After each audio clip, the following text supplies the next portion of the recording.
আমাদের যুব সমাজের আইকন অভিষেক বন্দ্যোপাধ্যায় যখন ফ্লাইটে যখন উঠে যায় তখন থেকে আমাদের মনটা গর্বে ভরেছিল। তারপরে যখন গতকালকে জাপানে বাংলার কথা বলছে, সেটা তো এর চেয়ে আর ভালো আমাদের পাওনা আর কিছু নেই। বোধহয় আগামী দিনে এরকম পাবো কি না জানি, বিগত দিনে এরকম কোনোদিন পাইনি।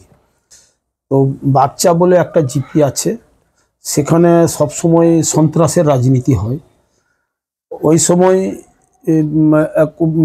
একটা কেসে, মার্ডার কেসে আমাদের কিছু তৃণমূল কংগ্রেসের কর্মী নেতৃত্বদেরকে সেখানে যুক্ত করে দেবার ফলে ওই এলাকা থেকে মানুষ যে কেন্দ্র বাহিনী দিয়ে যেভাবে তাড়ানো করেছিল, আমাদের লোকেরা ঠিকমতো ভোট করতে পারেনি এবং সাধারণ মানুষ ওখানে ভোট দিতে পারেনি। মাননীয় মুখ্যমন্ত্রী মমতা বন্দ্যোপাধ্যায় যাকেই প্রার্থী করবে আমরা সবাই মিলে সমর্থন। আমাদের এখানে কোনো গ্রুপবাজি নেই, সবাই মিলে একটা জায়গা যে এর উপর দিয়ে কোনো জায়গায় কোথাও যোগাযোগ নেই।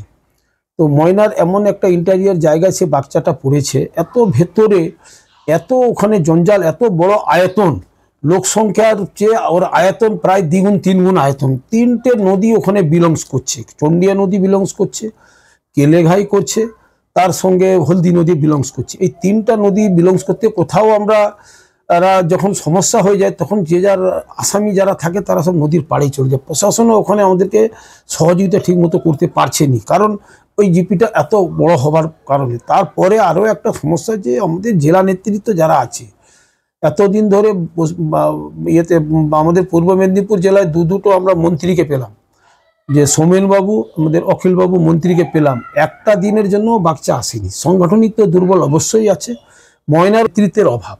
কিন্তু এইবারে যে সভাপতি হিসাবে এবারে যে এসছি, কিন্তু কোনো কাজ আর নেই, অর্থের প্রচুর অভাব। 100 দিনের কাজের টাকা কেন্দ্র সরকার বন্ধ করে রেখেছে। জগন্নাথ মন্দির হচ্ছে, আমরা উদ্বোধনে গিয়েছিলাম, তো প্রায় দীঘা যাই, আমরা তো এলাকার লোকাল ছেলে, দেখেছি মানুষ আনন্দ আছে।